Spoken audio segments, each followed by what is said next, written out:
I'm gonna say something a little bit controversial right now, and I want you all to just bear with me for just a moment. I don't think every single book, movie, and or TV show needs a sequel. Just throwing that out there into the universe, I think it's a waste of time. Just when I thought I was safe, Ali Hazelwood, it turns out that she has come back to haunt me with a vengeance with today's book, Problematic Summer Romance. And the one thing I will say for Ali Hazelwood, she had the balls this time to actually warn us, because oh my goodness, is it problematic. Before we get into that, hello everyone, welcome back to my video. My name is Maddie K, this is my big chair, and today I read Problematic Summer Romance by Ali Hazelwood, so you don't have to. And you're welcome, by the way. This is also part of a series that I like to call One Star Book Club, in which we explore popular books that don't deserve the hype. And the first thing I do want to say about this book is that I was very surprised that this book existed at all. There was absolutely no advertising, no fanfare, no announcement. The only way I found out that this book existed was when I looked at booktube the other day, and I saw that Ali Hazelwood came out with not one, but two books this year, and that's not including the sequel to Bride that's coming out in the fall called Mate. This woman is literally releasing 3 books this year, and for those of you who are wondering, oh, has this affected the quality of her books? Yes, it has. I personally believe that releasing a lot of books back to back really does hinder and negatively affect the quality of those books. Now, don't get me wrong, a lot of authors do make their living off of what's called flash fiction. Flash fiction is basically where an author, primarily a self-published author, releases books months apart.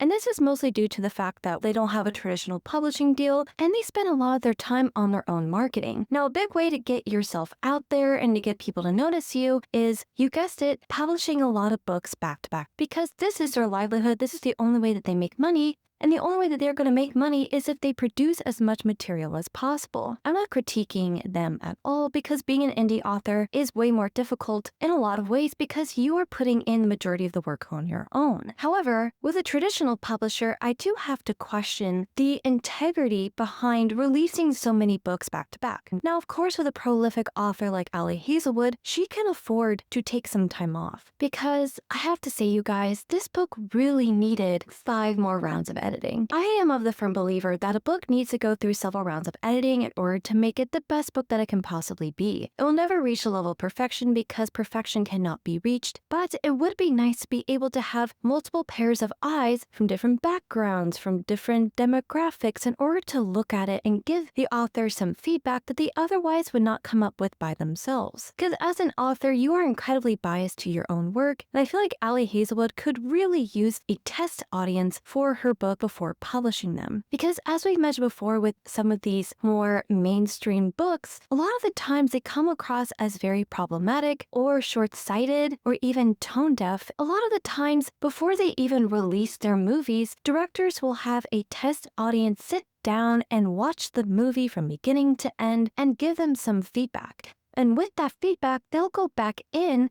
and decide, okay, should we reshoot this scene? Should we cut it? Should we omit something? Should we call the actors back and try to work something out? And that test audience really determines not only the direction of the movie, but whether or not the directors, the writers, and the team of editors and actors need to go back into the movie and try to change it in order to make it more palatable and relatable to the audience. Because if people don't like your movie, they're not gonna watch it. And I think that'd be really beneficial for authors like Ali Hazelwood. Yes, they do release their books out early with the arcs, and they give them out to like famous booktubers and influencers, but they don't take that criticism and go back into the book and change anything. And I really do think that could be something moving forward that maybe authors in the publishing industry try to implement more of. Not to mention the fact that getting direct feedback from your fans before you even publish a book, I think could be really useful. Even with veteran authors like Ali Hazelwood, who have been writing for years, who have garnered quite a massive fan base, sometimes you lose sight of what made your books good in the first place. Even as a non-fan of Ali Hazelwood, I have to say that this book was incredibly incredibly disturbing to me, not to mention it made me question the direction of this author's career. Recently, her books have been very heavily saturated with a lot of smut scenes. Now, don't get me wrong, I'm not here to criticize smut. That's not the soapbox I'm going to stand on today, but I am here to criticize when an author begets a story in favor of writing intimate scenes between the two characters. I really wish Ali Hazelwood would go back to working on original ideas and creative stories instead of focusing mostly on smut. She's run out of ideas, so she's just throwing in some page filler and hoping that no one notices. And even worse, this book was an unnecessary sequel to a book that not many people even know exists either. Not in Love by Ali Hazelwood, and we will go into that summary in just a quick moment, but before we do that, I do want to ask a question for today's video. So the question for today's video is, what is a sequel to a book, movie, or TV show that you believe was unnecessary? I'll go first. Coincidentally, I have two answers, and both of them involve Sarah Jessica Parker. No hate to Sarah Jessica Parker, but this woman has been involved in quite some unnecessary sequels in recent years. Those sequels just happen to be Hocus Pocus 2, as well as the sequel to the Sex and the City show, and just like that. Hocus Pocus 2 was nostalgia bait for any 90s kids who grew up watching this movie every year during Halloween. And the worst part about the sequel is that it literally resurrected characters that we watched die in the first movie. The finality and absolution of watching the Sanderson sisters burst into clouds of glitter became empty and hollow upon the realization that, oh, they could just be resurrected at any time, giving the audience the impression that the Sanderson sisters are these immortal beings who can just respawn at any time, like villains in a video game. I guess the only way that the Sanderson sisters will never be coming back is if their actual real-life actresses unfortunately perish before they do. The only positive thing about the sequel was the fact that I didn't feel the need to say the word virgin over and over again, so at least that was one good thing that came out of the recent installment of the Hocus Pocus franchise. Next up we have In Just Like That, the Sex and the City sequel that no one asked for and no one has enjoyed. This entire show just feels like a giant apology from Darren Star and the original writers of the Sex and the City show for everything problematic or toxic that they were ever criticized for back in the early 2000s. Sex and the City is notoriously infamous for the very whitewashed worldview that we get of New York, which is famously a very diverse city. Not to mention that it was riddled with biphobia, transphobia, pretty much all the phobias you can think of. This show does come across as very toxic, but the recent show feels like a watered down, sanitized version of the original. Not to mention it's basically ruining the characters that fans have grown to love over the years. Miranda is unrecognizable. Aiden has officially become the new Mr. Big. All the kids in the show are insufferable. Not to mention the fact that Kim Control has left a huge gaping hole where Samantha used to be. I won't dive into the minute little details of why I really do hate this new show, but let's just say, if you were ever thinking of dipping your toes back into the Sex and the City universe, just do a rerun marathon. It's really not worth it. Let me know your answer in the comments down below. Leave a like and subscribe if you want more videos like this one, and if you make it to the end of this video, make sure to leave a broken heart emoji in the comments so that way I know that you made it all the way to the end. Without further ado, let's get into it. Before we get started, I do want to warn you guys that this is an age gap romance, and it definitely rears its ugly head in the worst way possible. For those of you who are wondering, how big is that age gap? 15 years. And for those of you who are thinking, oh, that's not really that bad. They started dating when she was 20 and he was 35. Yay. Oh, and did I mention that he's her brother's best friend? Don't worry, we'll talk about that later. Also guys, I do want to mention this video is a spoiler video, so if you haven't read this book yet and you do want to, I would invite you to sign off and then come back once you have finished it. Also, I do want to give you guys some trigger warnings for infidelity, parental deaths, problematic age gap relationships, sexual scenes, as well as toxic friendships, drug use, and possible drug use while pregnant. Oh yeah, this one's a doozy, you guys. Now we've gotten those out of the way, let's get back to the video. Now I do want to mention before we continue that I am not criticizing age gap romances because it'd be a bit hypocritical, because my husband and I are 10 years apart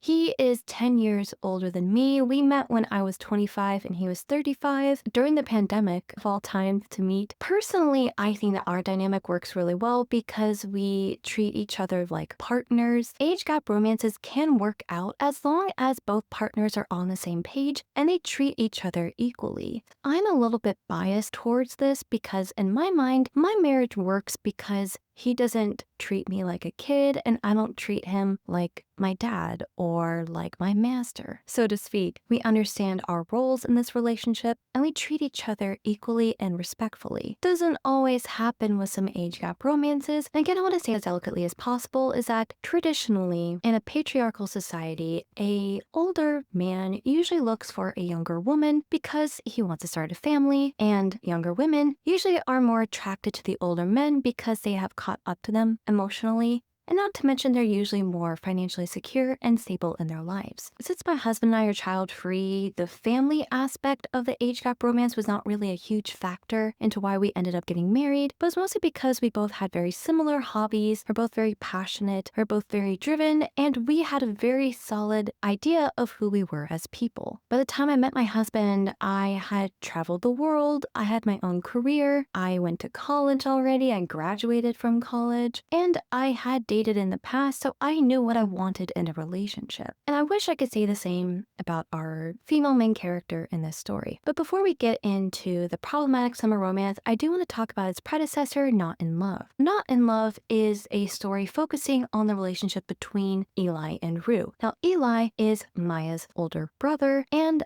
Connor's best friend. Connor and Maya are the main characters in problematic summer romance, so keep those names in the back of your mind. Eli and Rue, their meet cute was at a bar that they set up over this dating app, and they were looking for just a casual one-night stand hookup situation. And their night was thwarted when Rue's older brother stormed into the bar and demanded that she sign the papers to sell their father's cabin. Now, Rue and her brother were separated after the parents were divorced. Her brother went with her father and she went with her mother. She hasn't had a relationship with her father in years, and so she's very conflicted about the cabin, and she ends up wanting to keep it. So Eli, who doesn't know who this guy is, basically scares him off, and then Rue says, "Sorry, I'm just not in the mood anymore. See you never," essentially. And plot twist, who does she see the next day at work? Eli. Eli turns out to be this very well-off, established man who works for the big, bad corporations, and he and his team of friends are trying to take over her company. More specifically, her boss's company, a woman named Florence. Now, background information on her, Florence was actually their professor in their graduate program in college. And as we later find out, she exploited them by stealing their research and taking all of the credit for it. So basically stripping them of everything they worked so hard for that previous year and screwing them over royally. Now, Eli and his friends have been working for years, I'm talking an entire decade, to bring Florence down and steal her company out from under her, basically taking what was theirs in the very first place and destroying her reputation, the very thing that she did to them years ago. Now, during this time that Eli and his friends are slowly but surely taking over her company, Eli and Rue develop a casual hookup that of course results in love. However, the one thing I did not like about this book was the severe lack of loyalty that Eli had for his friends. Allow me to paint the picture for you. Imagine that you and your friends were working in a graduate program with this highly esteemed professor that you all looked up to. This one was your role model, she was your rock, she was your coach and your cheerleader combined, she was everything. And once you finished your project, your baby, something that you were so proud of, she rips it away from you. You work up a case. For 10 years, you and your friends work long hours to bring this woman down. And then, what does your best friend do the minute that you finally have this woman in your grasp? He starts dating her employee. And because her pussy is so magical,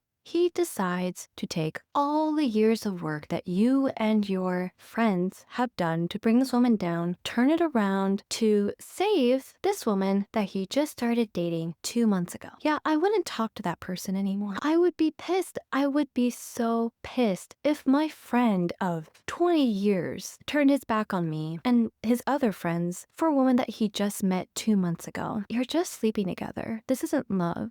This is limerence. You are in with each other. For those of you who don't know what limerence is when you mistake obsession and lust for love. I'm not saying that you can't build a foundation on a purely sexual relationship, but you should probably wait a few more months before you throw your life away. Just saying, a little PSA from your friendly neighborhood book vlogger. Give it a few more months. Maybe a year. You gotta see them through all those seasons, through the bad times, the hard times, go on a vacation together. There's a lot of steps you should really take before you can really call your situationship a relationship. So I was very peeved about how that turned out because Connor, who was Eli's best friend and the love interest of this next book, was the one that was most upset, the one that was most screwed over. But I guess they just buried the hatchet and he just had to suck it up, cut his losses and move on. Because that seems fair. But he did get the best revenge in the end because he ended up screwing his sister. You gotta do what you gotta do. So now that we talked about Not in Love, we get a good background on who these characters are. Let's talk about problematic summer romance. So problematic summer romance starts off on a plane where Maya and the other members of the bridal party are going to Italy because Eli and Rue are having a destination wedding in Italy, which was amazing because me and my husband had our honeymoon in the exact same place they went to have their wedding. You would think that would give me some bit of nostalgia for this book. It did not, because it's very clear to me that Ali Hazelwood either has never been to Taormina or she has no idea, or it's been a while and she hasn't been back in years and she didn't take any pictures, really do any research around it. Actually, there was a blurb at the very end where she's like, oh yeah, this isn't really accurate of what this looks like. And I was sitting there thinking like, then research it, babe. You're a scientist. What do you mean you don't want to research? Ali Hazelwood confessed to the fact that she just didn't write this accurately, nor did she really do any research surrounding the town, which is slightly concerning considering the fact this woman used to be a science professor. I was her student, I would be asking for a refund by now, but that's just me. So Maya is Eli's younger sister, and Eli used to be her surrogate father-brother figure. He raised her when she was a teenager and she acted out because both their parents died in this terrible car crash, and Eli had some conflicted views of their parents because they didn't treat him very well. They treated her very well, so there's a little bit of dissonance there between their experiences with their parents, and Eli had a very tough time raising her, sometimes even asked his own friends like Connor to babysit her, look after her. So keep that in mind that Connor used to be her babysitter at one point. Problematic? Check. And even though the two of them haven't had the best history in the past, Eli and Maya are finally in a very good place where they can be happy for each other. And Maya is also very supportive of this marriage because she likes Rue even though she's a little more cold and standoffish and she's used to. She knows that she really loves her brothers. She's given Rue the sibling stamp of approval and they can go further on with the wedding. So Maya is also on the plane with Eli's dog, this giant slobbery creature that will cause a lot of problems later on in the book if you can believe it. Because a dog's role in all romantic comedies is to just be the harbinger of chaos and insanity, as we will see later on in the story. And as she's sitting on this plane, Maya is reminiscing on the past and is also trying to calm her nerves, considering the fact that she is going to be on the plane with Connor Harkness, a man that she has been in love with for 3 whole years. Keep in mind, Maya is currently 23 and they had sex for the first time when she was 20, when she was still in college. And he was in his 30s. Are we concerned yet? We should be. Like, why do you think this man is dating college students? Even worse, Maya is obsessed with him and she has been social media stalking him for years, even his ex-girlfriend Avery, a woman that she believes was her replacement because she was actually Connor's age. And Avery has the audacity to be not only drop-dead gorgeous, but also a good person. The nerve of some people, I'm telling you. And Avery just also happens to be on this flight, and the two of them bond over the fact that they're nerds when it comes to traveling because they both have physical travel guides, which is very cute. So now Maya can't even hate Avery now because they're basically the same person, just 10 years apart. Did we just become best friends? Yep! So not only is Avery used as a tool for Maya to project her jealousy onto, but she is also used to exposition dump to the reader her how smart Maya is, even though we're never shown it. She tells us that MIT gave this woman an award and we're not told what it was for, nor do we ever hear Maya actually talk about her passion, which is science. I honestly am drawing a blank on what this woman actually does. All I know about this woman is that she is incredibly book smart and gotten awards from MIT and even offers of scholarships to go work at various places, and she has no idea which one she wants to choose. This is all we know about this woman outside of her romance, which makes her an even bigger cardboard cutout of a character because I cannot root for someone who doesn't have passions outside of her relationship. So after they touch down in Taormina, they briefly mention the volcano, Mount Etna. This is a part where I think Ali Hazelwood was a bit of a psychic because after I read this book, Mount Etna exploded in recent weeks, and I just was reading this book and I was thinking, wow, that's a coincidence. I wonder if that was just a random guess that Ali Hazelwood made or she actually has psychic abilities. I don't know, jury's still out on that one. I just thought that was an insane coincidence that this was in a book that I was reading and then I turned around and it actually happened in real life. Actually, this is the third time that's happened to me. Maybe I'm the one with superpowers that whenever I read something, it actually happens. I don't know, you guys. 3 times a charm. Let's see if we can make it 4. I do also want to mention before we move on that Connor is Irish and Maya used to live in Scotland to go to college. I do also want to mention that I did listen to this book rather than physically read it, and for the most part the narrators did a very good job, but sometimes the accents would slip up and Eli's voice was radically different from his voice in Not in Love. Because Not in Love he sounded like a werewolf that was about to tear Rue apart. It was very deep, very gravelly, and then he went to sounding like the actor from Shang-Chi.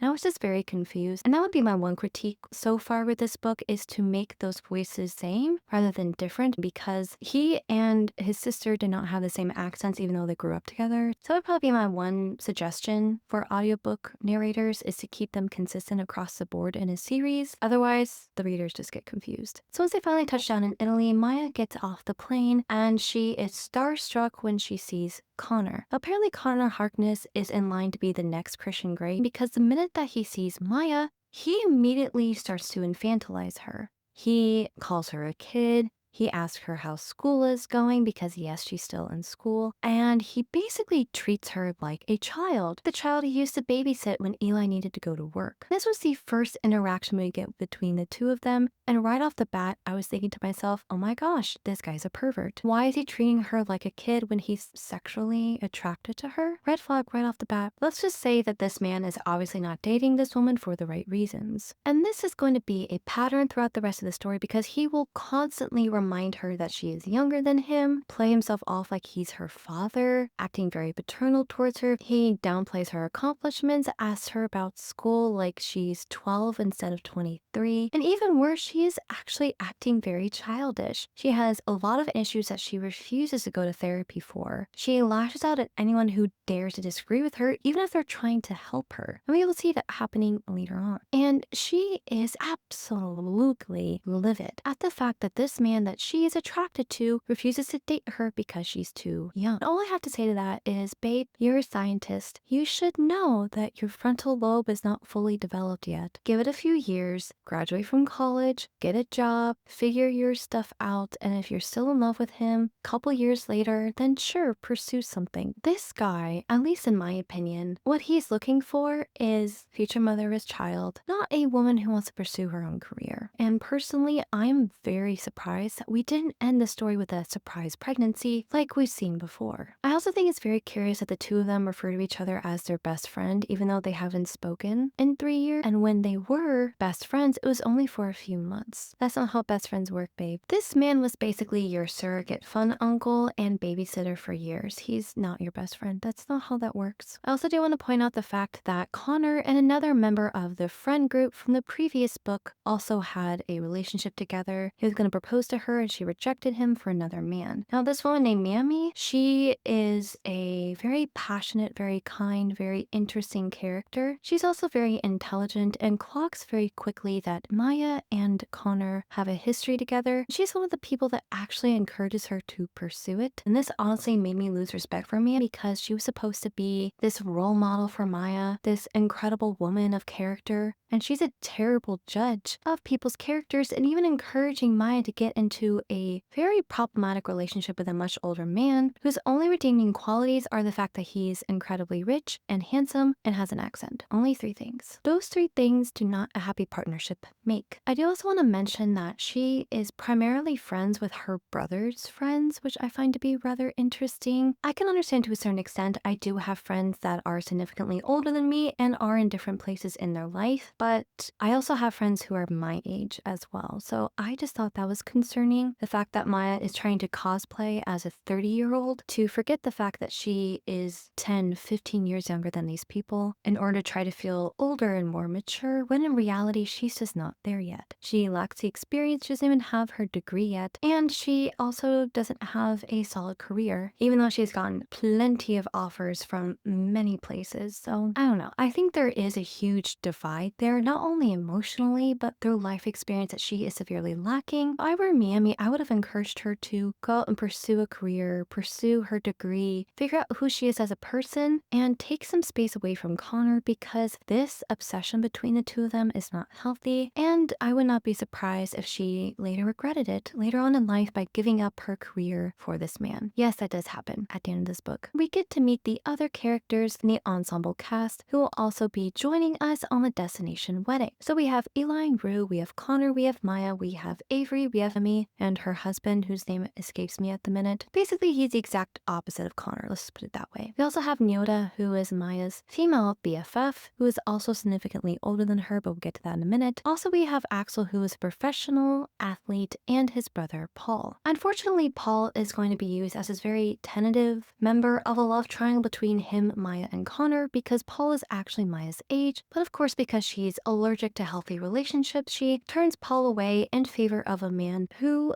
always likes to joke that she is his daughter and he is her father, this woman that he used to have sex with. That's not problematic at all. The fact that this book did not end with Eli Sparta kicking him into Mount Etna while it was exploding is incredibly disappointing on many levels. Going back to Nyota, so Nyota is the Samantha to Maya's Carrie. She's very sexually liberated and she openly flirts with many of the men in the bridal party. And as she's going around and ogling and undressing these men with her eyes, she happens across Connor. She's like, oh, he's cute. And Maya turns to her and hisses to her like the pygmy that she is and says, back off, he's mine. Already laying claim to a man who does not want to be in a relationship to her. That seems healthy. And Nyota's like, say no more, lady, I will back off. And even though I will say that I really appreciated Nyota in this moment because it's very clear that she is team girl and not team pick me, I just wish that Maya would have been more open and honest in a much more mature and emotionally stable way. Instead of just hissing at her friend, she could have just turned to her and be like, hey, can you not? He and I have a history together and that would just be really weird. And I'm sure Nyota would be very understanding of that, but I don't like the fact that Maya is treating Connor like this rare collectible item that she must claim as hers, that she must capture and put up on her shelf and show off to the world because that makes her feel more special. I feel like this age gap romance would have worked out a lot better if they met later on in life, where the age gap wouldn't have been as concerning after Maya had her career after she graduated from college, so that way she wouldn't have this obsession with him. Because technically Connor was a rebound for a very toxic relationship between her and her ex-boyfriend back in college, or uni as they like to say it in Europe. So I think she is very much trauma bonded to this man in more ways than one. I think he was one of the only men she's ever been with sexually, so of course he feels more special is because she hasn't been with a lot of other people yet. And trust me, once you start to date around more, that rare gem, that diamond in the rough, really starts to look more like a mirage than anything else the more you really get out there and explore. And again, this book probably would have been better if it had more people giving honest, constructive feedback instead of maybe the one editor that just skimmed it, moved around a couple of periods, and then shot it out into the universe. I don't know. I don't like critiquing editors for books like this because the main problem is the author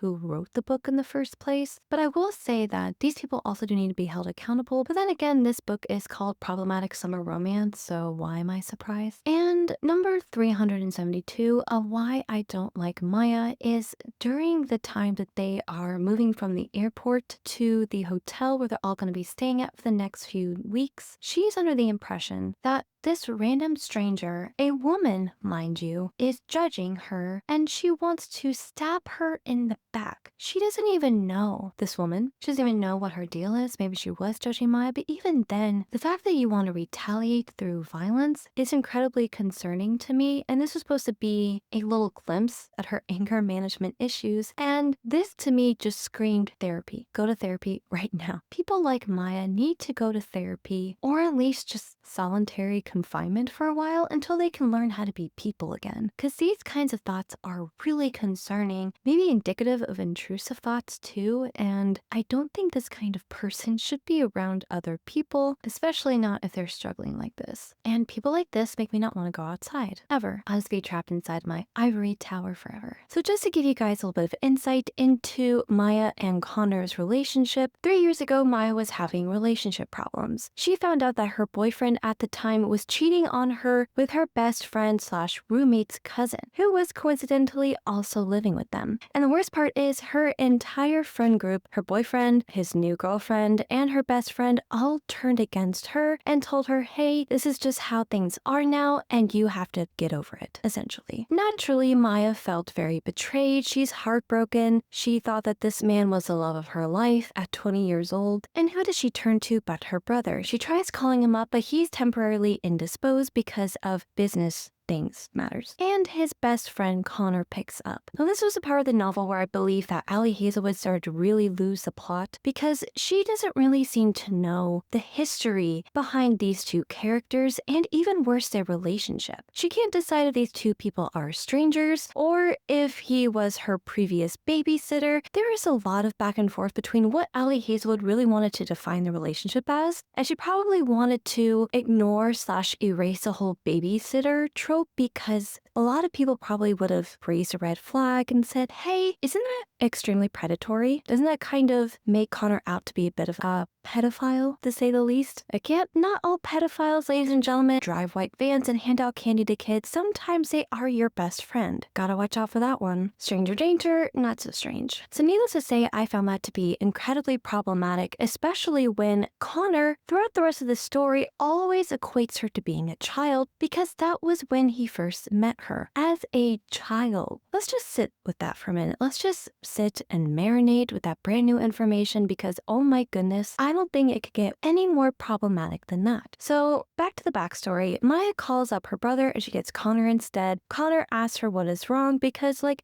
all of the men in Ali Hazelwood's books, he is always very in tune to the female emotions. He understands that she is undergoing a lot of stress, and in reaction to that, he buys a ticket to Scotland and flies out to meet her. He is able to track her down to her college, find her apartment that she shares with her boyfriend, his new girlfriend, and her best friend, and he lets himself in. I understand wanting to help someone in need, but literally stalking them across the world using your billionaire wealth and connections is a whole new level of problematic, and I do not stand for it. I understand that some people may qualify this as a white knight saving a damsel in distress, but when you sit down and realize that the damsel in distress is a college student and the white knight in question is a billionaire who is working for her older brother, things really do start to come into a very different perspective. I'm surprised that this didn't end with a title card of a new Netflix documentary in which we explore the intricacies of the best friend dating the younger sister. Plus, isn't this part of the bro code that you don't go after each other's sisters? Just saying, I feel like Connor is checking off a lot of red flag boxes here. At this point, this man is a walking red flag parade. Someone grab the red flag guy because this man needs to be stopped. And it also does make me wonder, what exactly does Connor see in Maya? Because it seems to me that he wants a partner that is always going to be dependent upon him, who is going to always reach out to him whenever she's in trouble, and he can swoop in to save the day. There's nothing wrong with men wanting to help out their partners. That's not what I'm criticizing. It just seems that he values a woman who desperately needs a man to fall back on. Now again, that may work out for some couples and their dynamic. Sometimes someone needs to be the hero and the other one needs to be the victim. and vice versa. There are times in my own relationship where I had to step in to help my husband, and vice versa. No matter what in a relationship, you really have to make sure you have that back and forth. You need to make sure that you can rely and trust that your partner is going to be there when you need them. But it does seem to be incredibly one-sided. And once again, we are falling into the same Ali Hazelwood trap in which the man is far richer, more well-respected, more well-regarded in society compared to the woman, a woman who doesn't even have a career yet. And by the end of the story, I doubt she ever will. So Connor decides to insert himself into her life in more ways than one by flying over to Scotland and basically playing helicopter parent slash overprotective older brother for Maya, and then continues to make the joke that he's a stranger in her life. I'm sorry, but if a stranger went out of his way to fly across the country and break into my apartment, he would be in jail. This is a very different situation, and of course it's remedied by the fact that Connor is attractive and incredibly wealthy. It's amazing the amount of things you can get away with when you are a white, hot man with a Irish accent and loads of cash. It is Connor Harkness's world and we're all just living in it. So Connor is understandably very antagonistic towards Alfie, or Maya's ex-boyfriend, and Rosie, and to Georgia, also known as the new girlfriend. Maya is even considering dropping out of university at this point, but Connor is suddenly very insistent that she continues her education, and Connor decides to step in and take her on these dates around Scotland where he tries to encourage her to continue her education, despite the fact that her friends and ex-best friend are gaslighting her into thinking that she's the one with the problem, when in reality, they are the true perpetrators in her life. So Maya is starting to regain her confidence in herself. She calls out her friends for being toxic, and then she of course moves out and continues her education, despite the fact that she has had a pretty rough go of it in the past couple of months. Then Connor of course flies home, and over time he basically goes radio silent with Maya, especially after they hook up. Now this comes at the very end of their vacation, where they're together, they're getting hot and heavy, and they end up having sex for the very first time. Now I do want to say, I don't have any problems with age gaps in general, as long as everyone here is a consenting adult. However, I do have a problem with a man in his mid-30s targeting college-age women. Just saying, it's gross. I'm sorry, but when you are vying for the barely legal party of women, you are the problem. It does call to question, what are Connor's motivations here? What is so attractive to him about Maya? This woman has extreme anger management issues. She refuses to get help for, by the way. She is 15 years younger than him. She doesn't have a career. She has not even graduated from college. And worse yet, she just got out of a very toxic relationship. It seems incredibly predatory, the fact that he feels the need to target slash help this young woman and then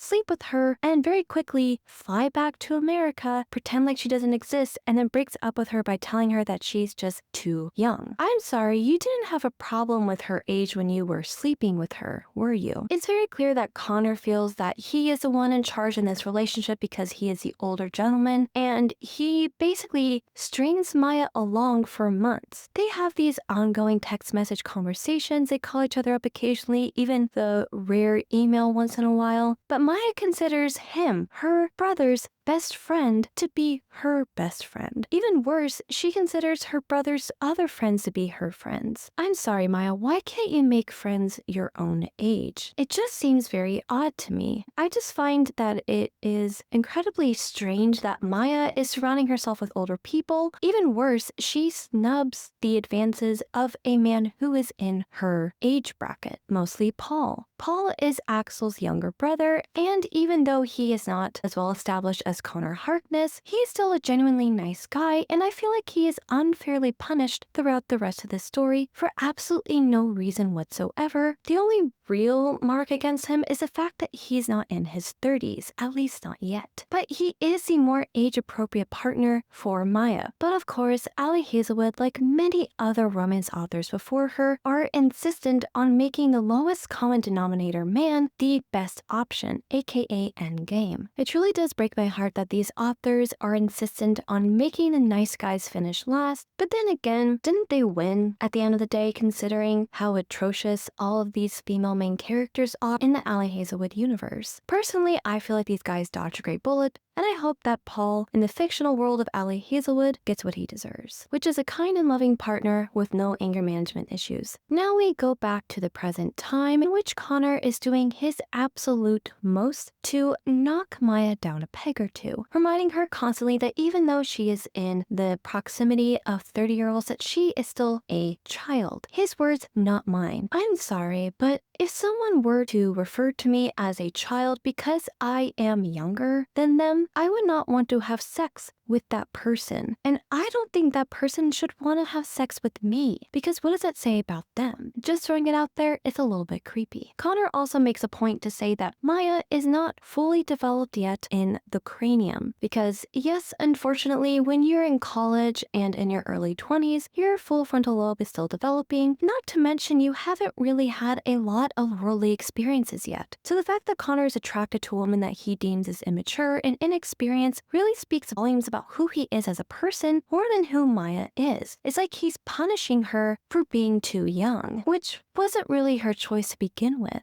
Instead of being mad at Maya for not being closer to your age, start dating other women your age and distance yourself from Maya. This man has been stringing this poor girl along for years. He knows that she's obsessed with him, and he does the absolute most to try to throw her off his path, but in reality, he is actually setting them both up for failure. Because what do you think this guy is going to want to do as a 38-year-old man marrying a 23-year-old woman the minute that they have a serious relationship together? He's going to want to get married and have kids right away. Even though at the very end of that story he says that's not what he wants to do, I'm reticent to believe him because this man goes back and forth on what he wants and what he says all the time. I don't really trust a word that he says. So the entire bridal party has arrived in Italy and we are introduced to all the different guests. And I will say one of the major issues I had with this story was the fact that there were too many characters that I did not care about. They really did take up a lot of space in the book, but since these main characters are so insufferable, it almost was like a reprieve or a breath of fresh air that these random people would grace us with their presence on the page, because at least then we wouldn't have to deal with Maya and Connor at the same time. Which is not something that you should want to think about your main characters. The whole point of a romance book is for you to root for the people to get together. And from what I've read so far, I think these two people should run away from each other as fast as they possibly can and never look back. So for the bridal party, they're at a restaurant and they have an adult table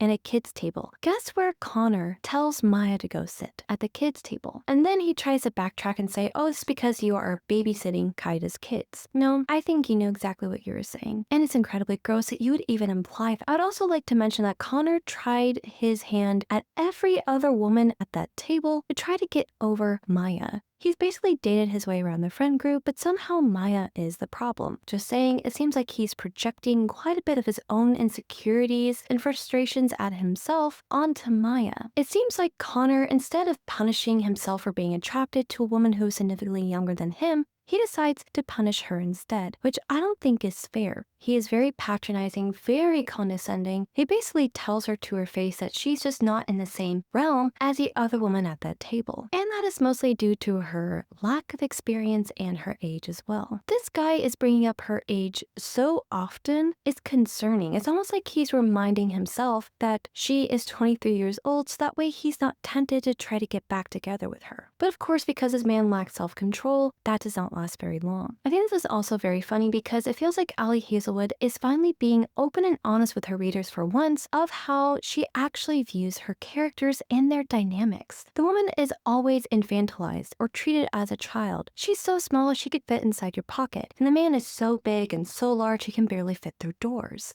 He is also richer, more experienced, more highly regarded in his field, and also more successful at his job than she is. And he's treated as more of the paternal or fatherly figure to this younger, more inexperienced woman. A woman that he is supposed to see as a partner and his equal. And this is all under the realm of this feminist novel. I feel like I've been beating this dead horse with Ali Hazelwood books multiple times, but now I feel like she's being even more explicit with how she truly views her characters. Personally, I think that is incredibly problematic. And I apologize beforehand, I'm going to be using the word problematic a lot throughout the rest of this video because it's literally in the title and it's low-hanging fruit. It's a buzzword. Everybody knows what it means. Even though it does start to lose its meaning over time, I feel like it really does apply very heavily to this book. Because in my opinion, this is the worst Ali Hazelwood book to date. So while they're at the table, everyone's making their speeches, they're having toast, they're getting drunk, they're having a great time. So Axel, because he is the only athlete in the group, is considered the dumb one. And how does Ali Hazelwood prove that he's a jughead with no brains in between his ears? She makes him the butt of a joke. And by joke, I mean that he goes to a market, buys some very fishy limoncello, and then gives it out to everyone except Connor and Maya, who avoid it like the plague. And what happens because of Axel's lack of intelligence and foresight? He ends up giving everyone food poisoning. Silly Axel. Personally, I would blame the person who gave him bad limoncello for the fact that Axel accidentally gave everyone food poisoning. But believe you me, no one lives this down. Everyone is super mad at Axel, who, in my opinion, is a victim here as well. He didn't mean to poison everyone. He just gave everyone a bad bottle of alcohol. It's very obvious here that Ali Hazelwood was trying to push the plot along unnaturally. She wanted to get Connor and Maya to a point where only they could be together. And how do you do that? By giving everyone else sick. And of course, she did not want to be racist to the local Italian people there who were cooking. So who else could she target? Oh, right, local Italian people who make their own limoncello. Not exactly sure how that's any better. As someone who has lived in Europe and has traveled to Europe rather extensively, I've never had an issue with food or drinks in Europe ever. And I would get surprised if someone were to get sick. It's probably a dietary issue or an allergy issue more than anything, but that would probably be the only thing I could think of. But I feel like Ali Hazelwood could have gone about this a lot better, and instead of forcing her two characters together unnaturally, she could have found another reason for Maya and for Connor, who are the maid of honor and the best man, to be together. By maybe planning a surprise for the bride and groom, there's just so many other ways she could have gone about this, and basically blaming local Italian people for getting everyone sick, and the only athlete in the group as well, I don't know, puts a bad taste in my mouth, pun intended. I also want to mention one other thing I really do hate about Maya. Despite the fact that she wants to cause bodily harm to random strangers that she thinks are judging her, she is a little bit, I would say, flirtatious with this other woman in the group named Tamara. Now, Tamara is this very pretty woman, and Maya sexually objectifies her so often throughout the book that she says that Tamara should give up her life of being a scientist and sell her body for money because she thinks she can make a huge living out of it. Is this fourth wave feminism that we're dealing with here? Can you imagine someone coming up to you and telling you that you should sell yourself online because you're so pretty? Oh my goodness. This woman is unhinged. Like, this woman is a menace to society. Keep in mind, I'm not critiquing OnlyFans or sex workers in the slightest. I just think it's gross when other people say that you should give up something that you're passionate about because you are so hot and use your looks to gain a following and become rich. To me, it comes across as very exploitative, not to mention it could be reworded in so many better ways. Why couldn't you just say, oh, this woman's so beautiful, she should be an actress. Oh, this woman's so beautiful, she could be a model. She could sell a pile of shit for $1 million at auction. There's so many better ways to tell the reader that someone is attractive, and implying that if a woman is pretty, she should sell her body to take advantage of that is an interesting choice of words, to say the least. To me, Maya was flirting way more with Tamara than she was with Connor. It almost made me think that maybe she was bisexual, perhaps. At the very end of the story, I was thinking to myself, she should have just ended up with Tamarin. Then she obviously was very attracted to her, would have made way more sense than Connor. And it would have had a lot less implications of her dating a man who used to babysit her versus a woman that she just met on a destination wedding trip to Italy. That to me sounds way more romantic than the love story we ended up with. Then we run into Paul once more, and then Maya talks about how nice he is, how he's only 4 years older than her, so again, way more age appropriate, and wonders whether or not he got plastic surgery because he just looks too perfect. This woman is hyperfixated on people's looks, and it's weird. I don't know whether or not it's Maya who's hyperfixated on these people's looks or Ali Hazelwood herself, but it's really starting to get on my nerves. Again, we are 100 pages into this story, and I still don't know what Maya does. I don't know what she's studying. It's briefly mentioned a couple times, and then it's immediately brushed under the rug, because again, this story is not about Maya's scientific accomplishment, it's about her getting laid. Because once again, Ali Hazelwood is way more focused on the romance than her character's actual scientific accomplishments. It's really sad to me because I really enjoyed the story lessons in chemistry. I feel like I did learn a lot about chemistry when I read that book, And I would honestly recommend reading that book over any Ali Hazelwood book ever. Because I'm not a science-based person, reading a book about science, I'm sitting there thinking, okay, teach me something. Educate me. What is this? Explain it to me like I'm 10. Explain it to me in layman's terms. Even if I don't understand it, at least I'm learning something different. I'm getting outside of my comfort zone. I'm trying something new. With Ali Hazelwood books, I got nothing. I walk away feeling way more disappointed than when I first started reading the book. I would have really enjoyed it if Maya was actually a geologist, because we talk about Mount Etna and the fact that it is about to erupt. And I feel like it would have been really cool for her to be able to walk us through all the signs that a volcano is about to erupt. This is what this means. Like the magma is coming up from the crust, and talking about different types of volcanoes, and talking about the effects of volcano on the city, and talking about whether or not it's actually dangerous. Like that would have been a really cool way to not only explore Maya's intelligence, but to also connect her to a real life relatable situation that's actually happening. Because in a very traumatic experience of having a volcano erupt and ruining your wedding, at least there's someone there who can talk you through everything and let you know what's going on and whether or not you should evacuate or not. I feel like that would have been a really interesting way to implement the scientific community, because none of Ali Hazelwood's FMCs up until this point have been very hands-on with their science. None of them are like marine biologists or geologists or astronauts who actually go out into their field literally and actually do anything with it. Besides the one short novella, Below Zero, her other recent books to date have been way more focused on the romance, and it's been very disappointing. I just want to learn more about volcanoes. I actually like geology. As an English major, I did take a class on geology when I was in Flagstaff, Arizona, which actually has volcanoes there, by the way.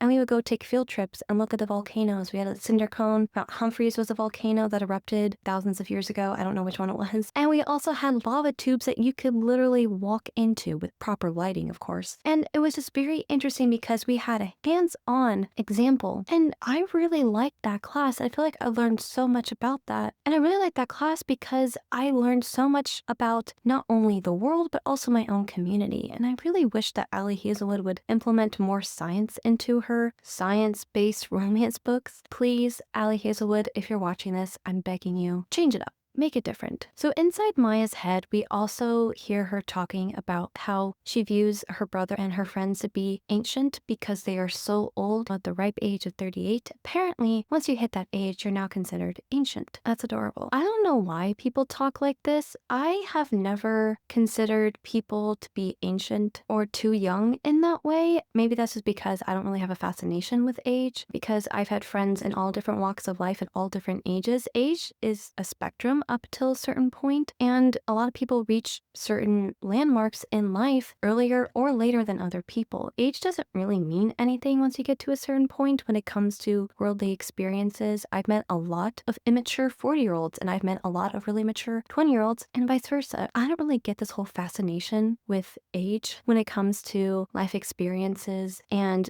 worldly perspectives and everything. It doesn't really mean anything. And I think age when it comes to accomplishments is just very different for everyone. Everyone is operating at their own pace. Age is a spectrum when it comes to certain worldly experiences.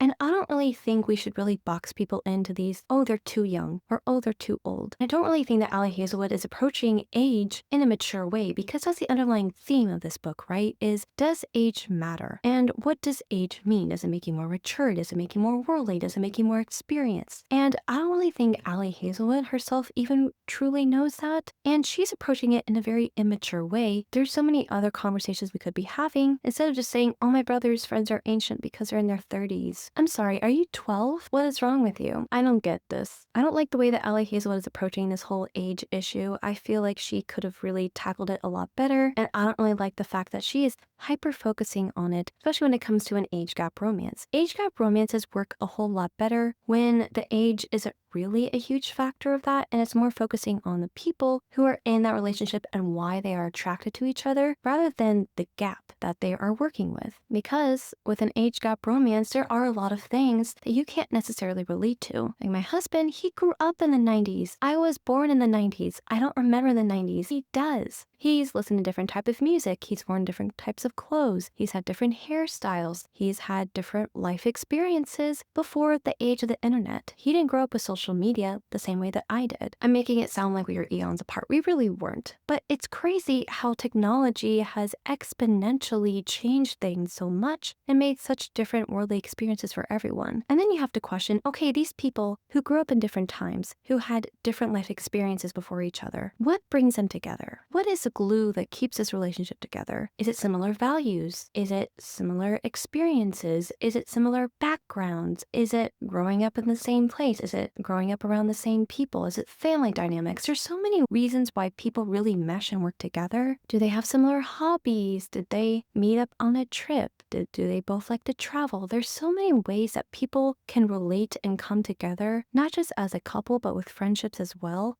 And the fact that we are tackling this issue of age by drawing way more attention to it than is necessary, in my opinion, just shows that Ali Hazelwood doesn't really understand the concept of age gap romances and what makes them successful, what makes them work. And calling your partner a child and referring to your partner as dad in the wild does not a healthy age gap partnership make, in my opinion. Sorry, I'll get off my soapbox now. We can go back to the story. So Rue and Eli are both sick and they can't go out and travel with Maya, so she decides to go with Connor, much to her own chagrin. And while they are out, they are having the same argument that they're going to have for the rest of the story. And the argument is whether or not Maya is mature enough to be in a relationship with Connor, which I don't think is a proper thing to focus on here in this relationship. In my opinion, the real question that we should all be wondering is, why is Connor attracted to a woman who is still in college? I don't get why Maya has to constantly reapply for his position of girlfriend when Connor never once has to prove himself worthy of this relationship either. It's always Maya who has to say, no, I'm mature enough to be in this relationship, practically begging this guy to date her. I'm sorry, but if you ever get to a point where you have to beg someone to be in a relationship with you, it comes across as a little desperate and borderline pathetic. I'm not saying that it's wrong to pursue someone. I'm just saying you should take no as an answer the first time. It's respectful, it's dignified, and who knows, maybe it's just the wrong time. And 10 years down the line, when you're both in a better place, then you can decide, okay, let's give this another shot. I'm ready for the kind of relationship that you want. I've become my own person. I am way more satisfied in my life now. Let's give this another shot. Second chance romance. But once again, proving that this relationship is incredibly unhealthy, Maya continuously has to try to prove herself to Connor, who, in my opinion, a really gross person to begin with, and the fact that she can't seem to move on from him and she has a very unhealthy fixation on him does not bode well for their relationship in the future. I would not be encouraging this relationship if I were her friend or her sister or her brother. I don't think anyone should have been encouraging this situation in the slightest. But after Maya is done groveling at his feet and begging for him to date her once again, Connor changes the subject and talks about his father. So recently, Connor was also in Europe because he was trying to figure out his father's affair. So his father was this rich billionaire, terrible man, huge narcissist, and he was basically going there to figure out the will and everything, and his brothers and sister were there, and they're basically leeches. It's like a nice out situation. And they were fighting over dad's inheritance. And the main issue is that his stepmother, who is a genuinely nice person, is basically being thrust out by the family, and Connor is trying to take care of her because he genuinely believes that she is a good person. And get this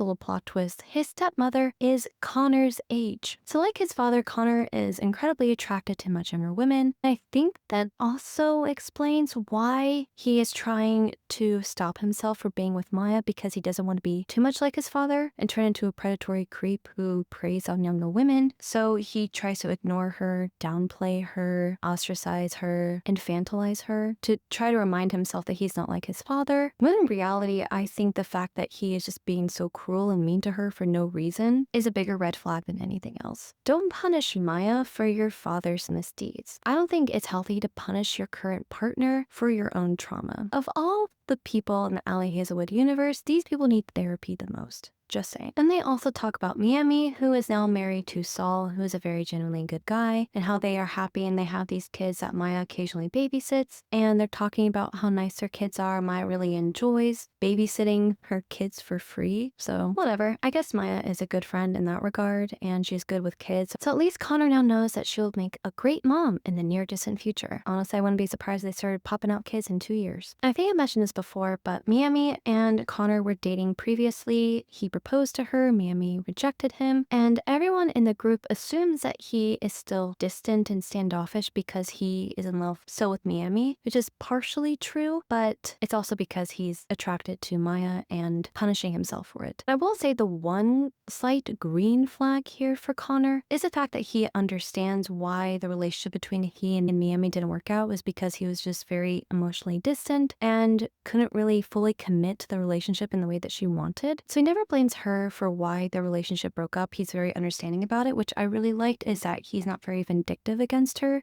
And he is happy that she is now in a healthy, solid relationship with Saul. But I think the real reason why he knew it never would work out is because he was still secretly in love with Maya. That's just my little conspiracy theory. Not entirely sure if it's true, but I would not be surprised. While they're out on the town, people assume that Connor is her dad, which is gross that they lean into that a little bit. And it also makes me wonder, how old does this man look? Good God, man, get a skincare routine. What are you, bursting at the seams here? What's going on with your face? At one point during their trip, Avery also joins them, which Maya is very upset about because she wanted to spend more one-on-one time with Connor, but then of course Avery swoops in and takes over a little bit, and as Maya is observing them together, she is very upset because they seem like a really good match and a really good pair, and she of course is once again upset that she is not 10 years older to be the perfect match that Connor really wants. Even though it's very obvious from the get-go that Avery never stood a chance, I feel bad for Avery in this moment because she's very oblivious to the sexual tension that is very palpable between our two main characters, and I don't know if she's oblivious because she's dumb or if she's oblivious because she sees two people who are 15 years apart and would never even assume for a minute that they were sexually attracted to each other, which again is a very logical reasoning. Surprising to find in the Ali Hazelwood book, but I digress. It's very sad to me that the only person with a reasonable head on her shoulders is the one who never stood a chance, and Connor is the one that got away for her, but at least now she knows that her ex-boyfriend was a creep, so she can move on and find someone that doesn't want to date college girls. I have faith in you, Avery. Don't give up. So Miami, once they return from their trip, starts to suspect that there's something going on between Maya and Connor, and even worse, she actually encourages it. I'm sorry, are you insane? And this was the moment that I completely lost any and all respect for Miami, because this is a woman with 2 children and a loving, doting husband who is essentially encouraging her best friend's sister to date her ex-boyfriend. This book has more drama than all the seasons of Love Island combined. So Miami and her are joking about the fact that the wedding is cursed, which is the worst thing you can do if something is actually cursed, is to acknowledge the curse, because then you jinx it and more things start to happen. During this time, Miami and Maya are in the little bridal party group with all the other bridesmaids, and they're talking about Connor and his father and also his stepmother. It was at this point that I realized just how toxic some of these characters truly were, because not only is Miami encouraging Maya to pursue a relationship with her ex-boyfriend, but they are also insinuating that Connor only thinks with not this head, but with that head, because in their minds, the only reason why Connor could ever want to help his stepmother, who is also his age, is because he wants to sleep with her. Because in the eyes of Ali Hazelwood, everything in relationships with men is completely transactional, which is just an unbelievable thing to say in a book that touts feminist ideals. Equal rights swings in both direction, and honestly boggles my mind that these women assume the worst of Connor, a man that Miami used to date. While she does rebuff this by saying no, Connor is a genuinely decent guy, it still does not bode well for Connor's reputation that these women assume that the only reason why he does good things is so he can eventually cash in that favor for sex. Doesn't really bode well for his reputation, and insinuates that they only think the reason why men are nice is because they want to sleep with them, which is a sad worldview to have, because yes, there are some men who are out there like that, and there are also some women who are out there like that as well. You're just assuming that the entire gender all across the board, the only reason why they want to do nice things is because they want to get that nighttime favor later on. But then when you sit down and think about it, you realize that the only male love interests in this series have actually done that. Eli is also very much guilty of this as well. He dropped his lawsuit so that way Rue can get her patent on her invention back in Not in Love after he started sleeping with her. Connor flew across the pond to help out Maya and then later slept with her. So even though I don't like this underlying message that Ali Hazelwood has about men and Connor specifically,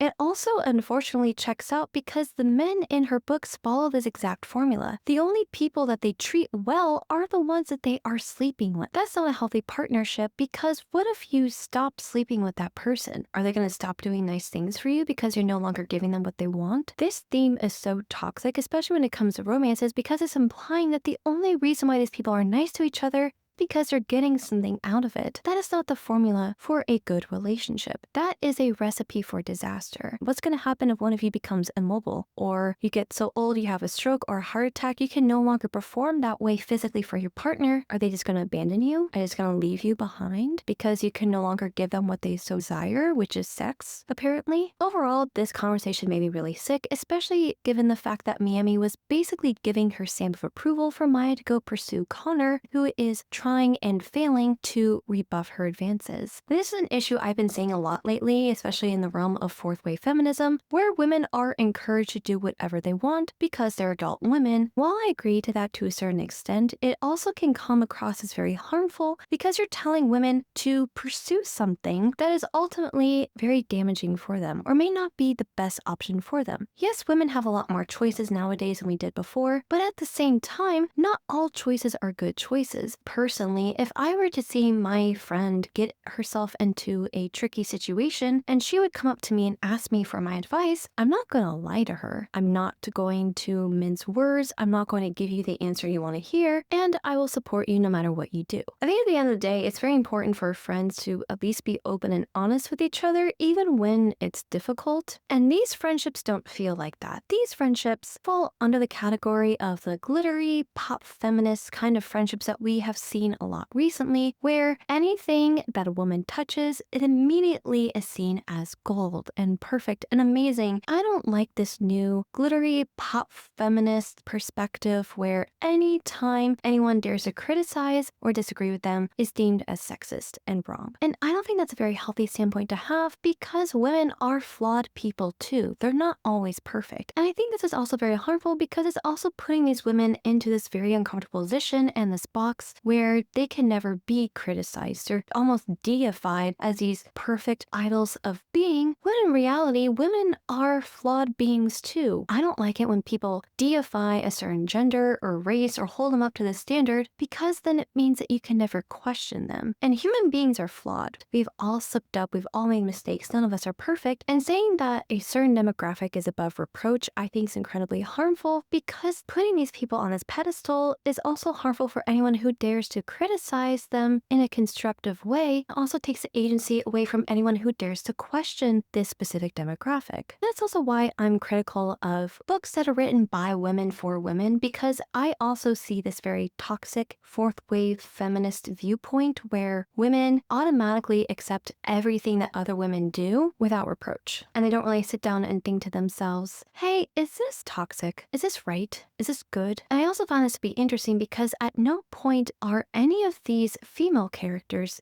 who are spouting very harmful rhetoric, are they ever questioned for it? If this came out of a man's mouth, it would be questioned very harshly. The double standards when it comes to Ali Hazelwood's books and a lot of other books is very startling because Ali Hazelwood at the end of the day likes to preach that she's a feminist author when in reality her books follow a very different formula. A lot of these women like to tout how strong and feminine they really are, but they still fall into very traditional patriarchal roles. So how feminist are they really when they're making the exact same jokes that their male counterparts are? Maya is objectifying her friend Tamarin the same way that many men objectify women. These women are making a joke about Connor, saying the only reason why he's nice is because he's trying to sleep with his stepmom. These jokes are heavily steeped with masculine undertones, and I do not appreciate it. I also don't like it when a woman is seen as a strong feminine character because she adopts traditionally masculine feminine traits, joking about sex all the time, objectifying women, objectifying men. A lot of these things these women criticize men for, but then they turn around and do the exact same thing. Are they being hypocrites or are they being feminists? I hope that a lot of authors, instead of trying to make strong female characters more masculine, is to prop up femininity. There's a lot of strength in traditionally feminine traits. Gentleness is a strength. Compassion is a strength. Empathy is a strength. Expressing emotions is a strength. Wearing pink is a strength. I feel like a lot of the times we mistake feminism as women adopting masculine traits from men, when in reality, men should adopt more feminine traits. I don't think women should be encouraged to adopt more masculine traits in order to be respected. I think that purely feminine traits should be respected more, and women should be encouraged to embrace their femininity. I think feminism should be more about encouraging femininity amongst women and men instead of just encouraging women to be more like men. Because if I'm being honest, that's where the real problem lies. And also, I don't think that women should be above reproach. We should criticize women when they do harmful things just as much as we criticize men for doing harmful things as well. I will say, as a self-proclaimed feminist, until that day comes where both genders are treated equally, I will be on Team Girl until my dying day. However, I do not claim these women. I don't think they're very good feminists, in my opinion. The only girl I do claim is the one who is very Samantha Jones coded, who is flirting with all the groomsmen. I just get a kick out of her. I think she's really funny. And then she continues to objectify Tamarin in her mind, saying that Tamarin should start an OnlyFans account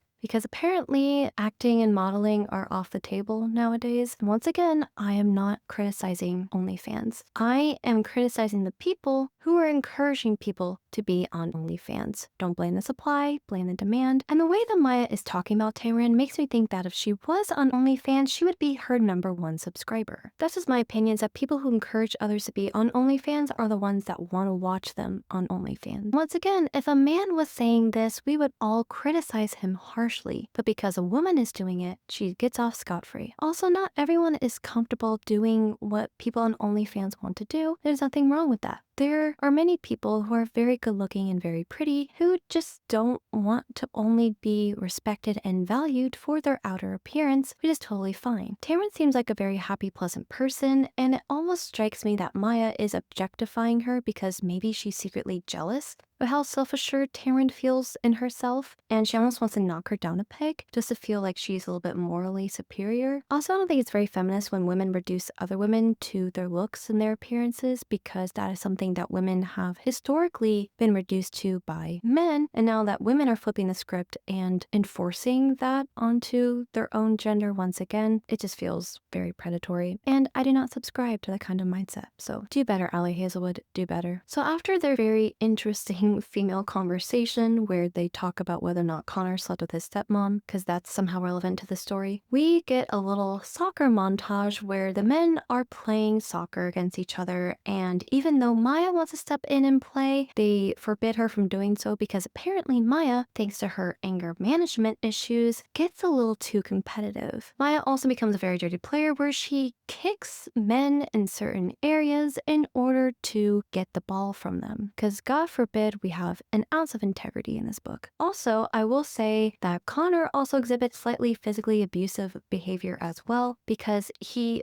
pinches her elbow so hard it leaves a bruise. Yeah, I still don't know why Miami decided to encourage her to pursue Connor, because this kind of behavior would fill me with the rage of 1,000 suns. Once again, I need to remind you that Miami, who is his previous girlfriend, encouraged her to pursue this man. Seems like Miami is not on team women, just saying. It's just a very male-centric book. Also, as someone who does not condone violence unless it's completely necessary and like a matter of self-defense, I don't think it's cute when women are also physically assertive in sports. Same thing with men. Anytime players decide to take the low road and have to physically assault other players in order to end up on top is a red flag for me on both sides, Connor and Maya. I guess these people are so terrible that in my opinion, both these people are so terrible that they deserve each other. Yes, please take yourselves off the market to spare all of humankind. We appreciate it. Because Maya is told she cannot play with the men, she is ostracized to do the women's work of watching the children, the people who are closer to her in her age bracket than the man that she is trying to date. Someone please kill me now. And as she's watching Miami's kids eat mud, Maya reflects back on the last conversation they had 3 years ago when Maya and Connor were hanging out so she could be away from her lying, cheating ex-boyfriend and his new partner and her ex-BFF. And she comes on to him very strongly. She tries to kiss him. Connor tells her to back off, again drawing a boundary. He does not consent to that physical kind of action. And this is the part where I also call double standard. So Maya comes on to Connor, a grown man, mind you, and he tells her to back off. He draws a line of consent and says, I do not want to get physical with you. Again, a man drawing a boundary against a woman that does not get taken seriously. Are we surprised at this point? And Maya's reaction to him rejecting her is to throw a tantrum and to tell him that, no, you're taking away my agency when you say you don't want to kiss me. No, honey, you're taking away his agency to choose whether or not he wants to have a 20-year-old college girl kiss him. This just goes to show that Maya is an incredibly selfish person. This man has, throughout this entire book, told her that he does not want to be with her because he is uncomfortable with the age gap. And what does she do? Whenever he draws a boundary, tells her that he does not consent to this,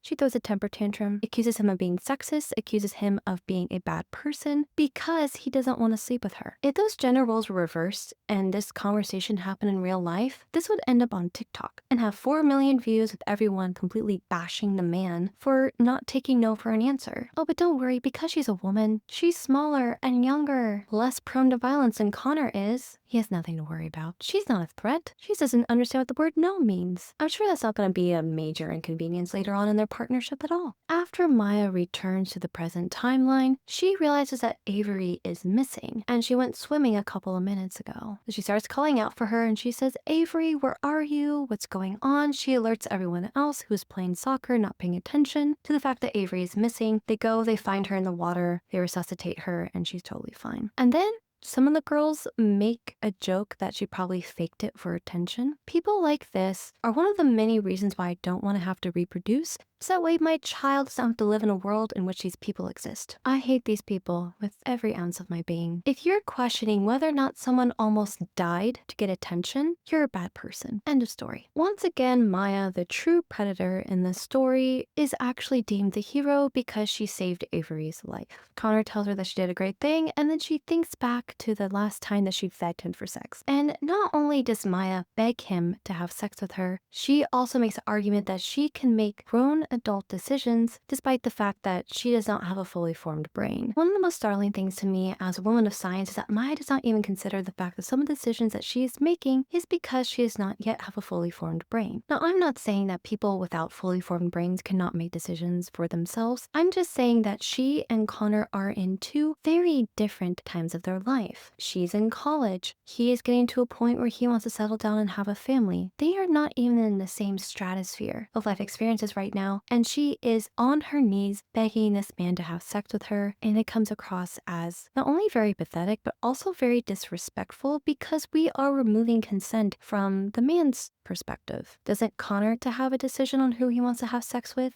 And if he has a problem with having sex with someone because they are too young, that's a valid reason. It would be just as valid if Maya had an issue with sleeping with him because he was too old. Again, the roles were reversed to be a very different story. Then, of course, Maya wears him down just enough to where Connor loses his self-control and they end up sleeping together. And then Maya is surprised when Connor basically ghosts her and pursues older women, despite the fact that she coerced him to do something that he thought was morally reprehensible. When you ask someone to act against their own values and moral system, you cannot be surprised when this person abandons you. So another thing that bugs me throughout the rest of this story is that all these characters are so mean to Axel and to Paul for absolutely no reason. Yes, Axel gave you food poisoning through limoncello, but in a normal friend group, yeah, you would be kind of pissed at this guy, but then you would turn this into a joke. You would just make fun of this guy for the rest of his life, or as long as you know him, as the hockey player that gave you guys all food food poisoning and never let it down, ever. At his bachelor party, give him a bottle of limoncello and say, hey, hope this doesn't give you food poisoning this time. I'm sorry. It was a mistake. If anything, blame the guy who made bad limoncello. And then Paul, for whatever reason, is getting punished because he's actually age appropriate for Maya and just isn't Connor, so therefore we all have to be mean to him. Oh no, I remember why they're mean to him. So they're mean to Paul because he dared to disagree with Maya about something. I love this character. So also I do want to point out the fact that Maya is completely disregarding the power imbalance that there is in age gaps. Because there is, especially when it comes to someone who is financially wealthier than you are. Because financial abuse is a thing. Emotional manipulation is a thing. I don't like the fact that Maya is completely negating the fact that power imbalances in relationships like this one can negatively affect not only her but the relationship as a whole. Adults can be groomed too. That's why cults exist, is because you fall into this trap where people can emotionally manipulate you and financially abuse you to the point where you think that this is the right thing to do. A lot of victims of cults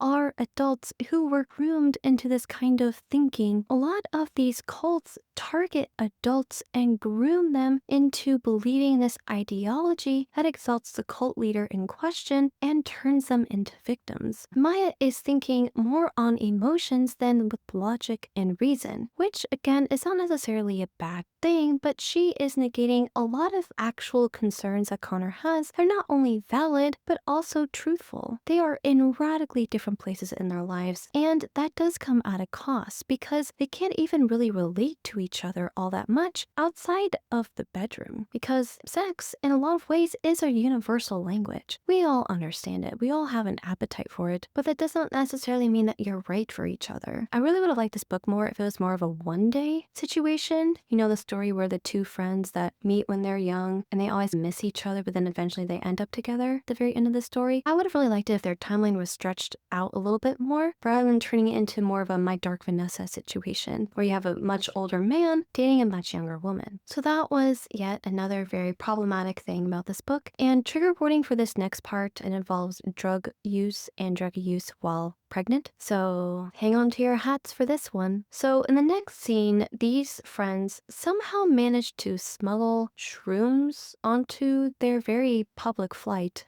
to Italy, and they decide to take shrooms and trip out on the beach, which no shade at all. You know what? You're grown adults. It's your bachelorette party. You do what you want to do. I'm just curious how you managed to get these on the flight, but that's another conversation for another time. So everyone's tripping balls on the beach, and they are having the type of conversations that you have while you're high. And one of the bridesmaids that I haven't mentioned earlier, but she is in a lesbian relationship, and apparently she went to a sperm bank recently, and she just realized that she was pregnant, and everyone's super happy and they're celebrating with her. And the whole time I was reading the interaction, I'm like, should you be high while you're pregnant? Actually, you know what, scratch that. We're gonna look this up. Okay, let's see. Dear internet, I would like to apologize to the FBI agent who is currently monitoring my phone. I'm not actually going to do what I'm typing in. I'm just curious, okay? Please don't come for me. Please don't arrest me. I promise I'm just doing this for science. All right, so I found an article on healthline.com. I'll leave the link to this one and other articles down below. But according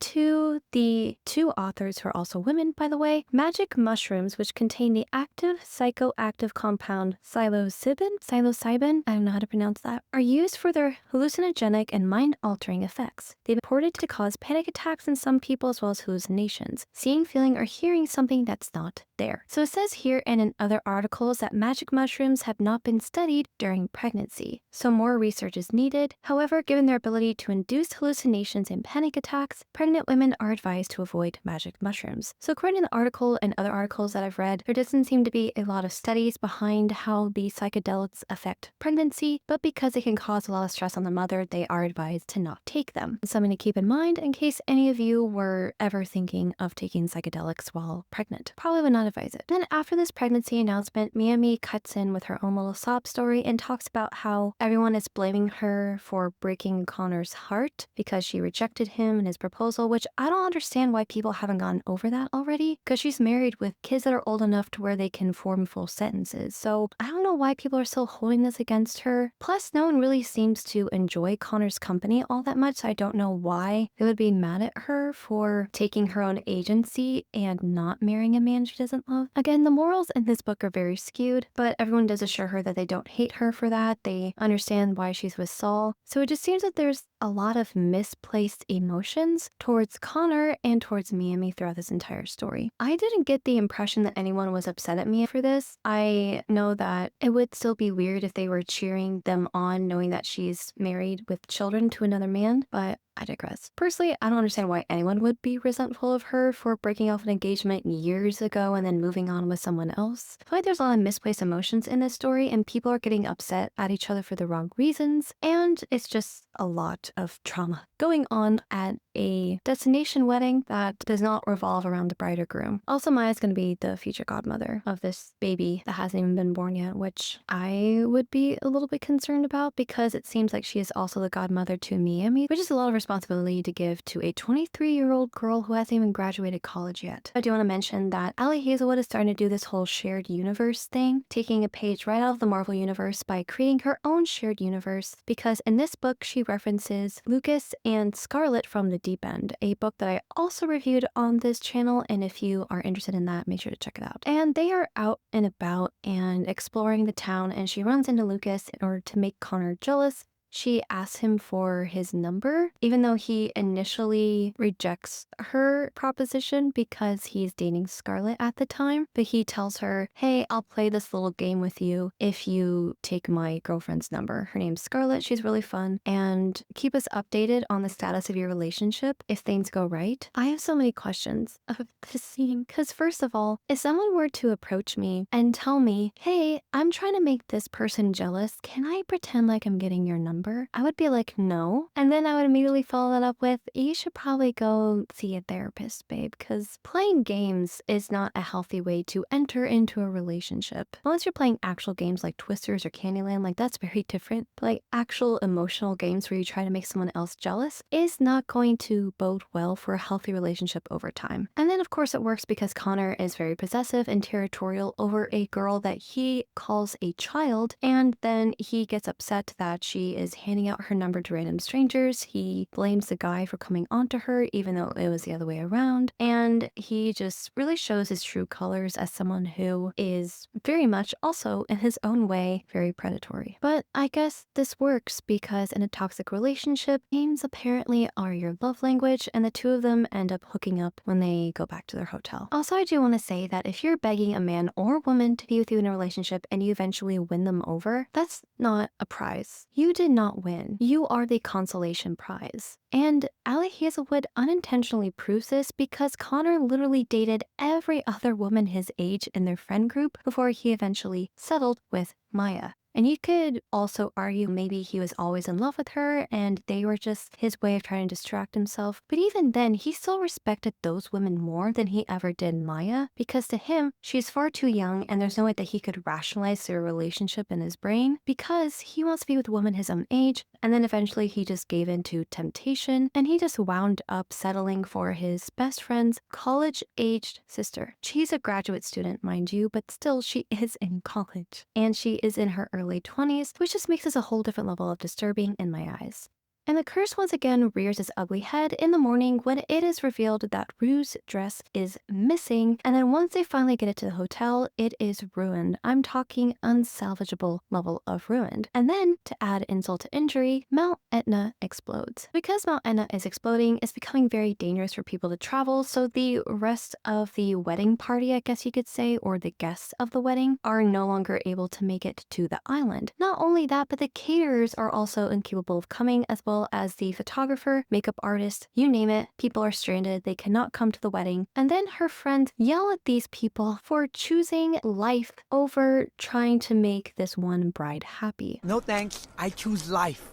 I'm sorry, but your wedding is not a life and death situation for some people. If I were in their shoes, I would have done the exact same thing. I would have been like, here's your refund, babe. I don't give a shit. I'm not dying in a volcano today. And then of course, because terrible things happen in threes, Tiny, who is Rue and Eli's dog, goes missing. Maya and Connor go searching for it, and then they find this weird like sandbank bridge that leads to a cave, and they figure out the dog went there somehow. And they go and they find the dog and they realize that it is trapped there. and the tide is rising. Now the sandbank is gone and they'll not be able to return to shore for quite some time. And not only that, but Tiny has also made a friend in another dog. A dog that apparently it was chasing into the cave, and that's how it got stuck. Ali Hazelwood cannot help herself. She has to use a forced proximity trope because God forbid these people are forced together in any natural way. Now they are stuck in this cave together, and while they're in this cave / grotto, Connor blames her the fact that he has no self-control because of her outfits. Yes, you heard that correctly. Sounds like the same kind of guy who would ask women what they were wearing when they were assaulted by their attackers. Just say. He calls her a kid for the 15th time this story, and then one thing leads to another, and suddenly he's going down on Maya in the middle of a cave in front of 2 dogs, who I am sure have been scarred for life. This is probably one of the more unrealistic part of this entire story, because if you've ever been around dogs, especially very overly friendly dogs like Tiny here, they would not just let these people be while they're doing their very adult activities. Dogs are not creatures of privacy. They get their noses into all kinds of business. And I guarantee you that if the story was real and if you were actually trying to be intimate in front of a couple of dogs, those dogs would not make that a very comfortable situation for them. I can tell you that much. And then they also somehow get them and the dogs back on the island the next day. We don't get into a lot of details about that because I don't think Ali Hazelwood herself even knows how the hell they got off the cave island grotto thing with 2 dogs in tow. And also on the way back, Maya gets a jellyfish sting and then he has to pee on her leg. There were just so many shenanigans that were going on and just came across as more shock value than anything else because it's just ridiculous and it just didn't feel like a story. It just felt like random events that were happening that were not even attached to each other, and it just felt so random. Nothing about this romance story felt natural at all. These characters had no chemistry whatsoever. They were just so possessive and so toxic towards each other. They just were terrible communicators. They only valued their sexual attraction to each other. They did not respect each other's boundaries or opinions. It was just very problematic at this point, and I just could not root for them, especially when you consider that all the situations that they got themselves into were basically forced by the author to get them to talk to each other. This is proof to me that Ali Hazelwood has completely run out of ideas, and I think this has a lot to do with the fact that she's publishing 3 books this year, and she's so stretched out thin between these 3 different stories involving very different characters that she can't really focus on giving us a quality story, instead settling for a bucket of slop that she threw onto random pages and just hoped that we wouldn't notice that she's not even trying anymore at this point. And then once they get back to shore, everyone is so happy to see them. They've been looking around for them all night. They didn't even once consider the grotto for some reason. Eli is asking her about which career opportunity she's going to choose. Again, it's a real Sophie's Choice situation, California or MIT, and she tells him that she's not taking either of those offers. Why, you may ask? She wants a complete 180 of a career choice, and she decides she wants to become a elementary school teacher. Let me repeat that. A woman who has chronic anger management issues wants to be left alone with children for hours on end. As a teacher myself, I can tell you that if you have anger management issues, teaching children is probably not the best option for you. Don't get me wrong, a lot of children are great. Many of them are very smart, but for the most part, they are kids. They're going to do kid things. They're going to do things that piss you off. And if you don't have a very good handle on how to regulate your emotions in a positive and productive way, you should not be around children. That's my advice to you. Kids can be rage-inducing, and a lot of times it has to do with the parents who raise them rather than the children themselves. First and foremost, if she really was passionate about teaching, she should really consider working through her anger management first and then pursuing that career. The one thing that I hate about this plot twist in the story is mainly because throughout this entire book, Maya has never thought once about teaching. Yes, she really likes Emmy's kids, but it's a lot easier to look after 2 toddlers than it is to look after a classroom of 30 plus students, all with different home lives, different learning abilities, different learning disabilities, different personalities, different hobbies, different likes and dislikes, and operating on a world that is revolving around social media. It's a very difficult time to be a teacher right now. And just because you like being around kids does not necessarily mean that you're going to be a good teacher. We hardly ever saw her interacting with Miami's kids, and it just seems like she just likes watching children that are comfortable with her rather than children themselves. We never saw her try to educate them. We never saw them working through a learning experience together. Why do you want to be a teacher? Since when do you want to be a teacher? What motivated you to have a passion for children, for education? These are all questions you're going to get in an interview, and I don't even think Maya knows why she wants to be a teacher. And truth be told, I don't think Ali Hazelwood even knows why she wants to be a teacher either. She just threw that in at the very end to give us a reason other than Connor, which was a real reason, by the way, why she doesn't want to pursue these other scholarships and job opportunities where she'll be too far away from him, by the way. For those of you who are wondering, yes, she did give up her job for a man. That's what we learned in Feminism 101. And after Maya makes this grandiose announcement where she declares that she's giving up her life of science to pursue being a teacher, everyone starts focusing on the wedding once again. Remember the real reason why we're all here in Italy to begin with? So I do also want to mention these people treat the staff terribly. The way that they just disrespect everyone from the caterer to the wedding coordinator is utterly appalling, and it makes me hate these people even more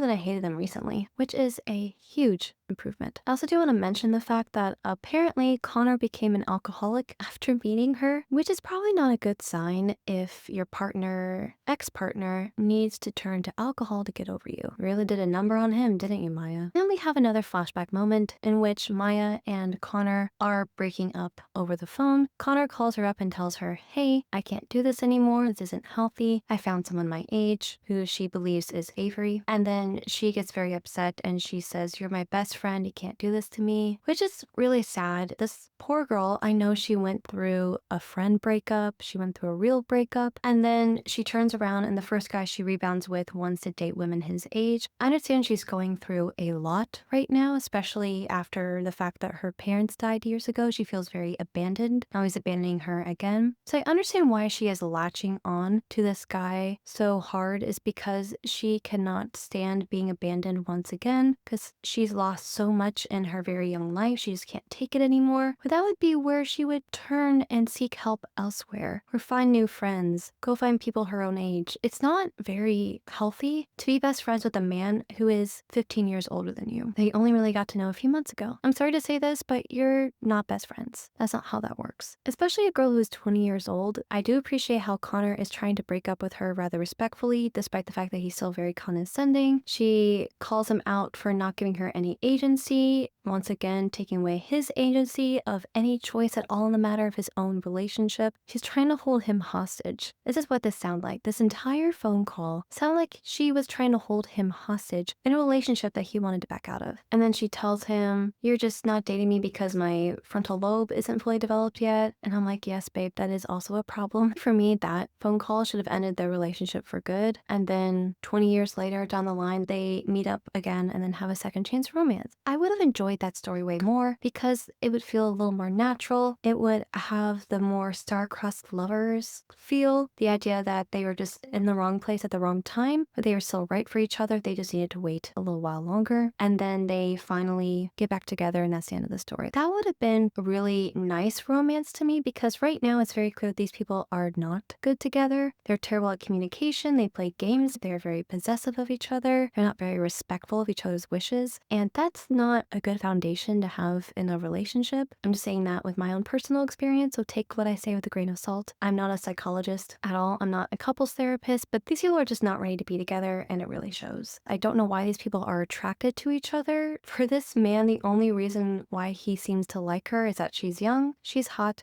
and she's breathing. For some men, that's not even a necessary requirement, but I digress. So back in the present time, she approaches Connor and tells him that she's really struggled to get over their last breakup conversation that they had.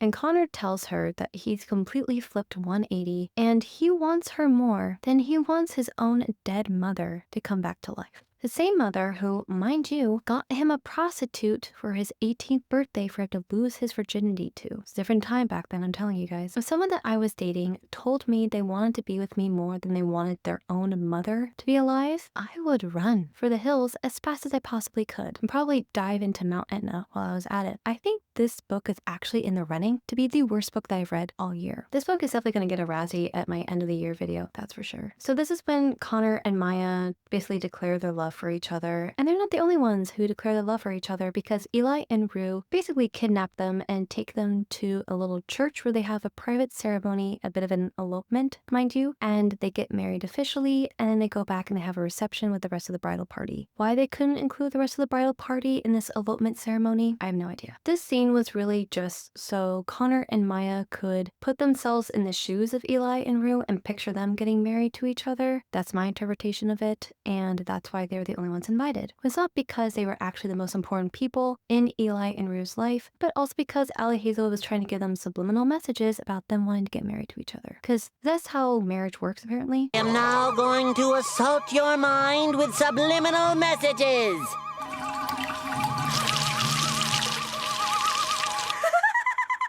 You just enter a church and then you're just hypnotized into getting married to someone else. I'm not exactly sure how effective that strategy is, but it never hurts to try. And then after this little ceremony, two couples go off in their own separate corners and have their own little sexcapades until the reception, where they announce to their friends that they got married without them, despite the fact that all these people flew here for that primary purpose. But lucky for these characters, I wasn't there at their wedding, because if I was there, I would have launched them out of a cannon and into Mount Etna as revenge for forcing me to buy an $1,000 ticket to not even go to the wedding that I was invited to attend. And then, of course, because we can't have nice things, Ali Hazelwood decides to throw in the obligatory third act breakup, in which our characters have the exact same fight that they've had 500 times throughout the story, only for them to immediately get back together, and then they live happily ever after the end. I rushed through the ending because it was just very predictable. I don't think it was really necessary, and Ali Hazelwood could have just ended it right there, where they decided to be together after the elopement ceremony, and everything would have been fine. So that concludes the summary for Problematic Summer Romance. Let's get into the things that I actually liked about the story, and there's sadly only a couple. So the first thing that I would like to say that I thought was a note of positivity was the fact that it took place in Italy. And this is actually where I had my honeymoon a few months after I got married to my husband in December of 2022. And we had such a fun time. We went from Rome to Naples to Taormina and then back home, and I really enjoyed it. So I thought, while I share my review of the story with you guys, that I can also share with you some fun moments that I captured from my honeymoon as well, to not only give you guys a sense of where this story took place, but to also alleviate a lot of the negative things that I will eventually say. So enjoy this little Italy montage as I'm talking about this very problematic story. Another thing I would like to say that was a positive about Problematic Summer Romance is the fact that the narrators were a lot better, in my opinion. The narrators of Not in Love, the predecessor first book in this duology, was interesting to say the least. The man sounded like a weird werewolf that was trying to rip the young heroine to shreds with his teeth. And Rue's voice sounded very young, almost like she was high school age. I just thought it was a very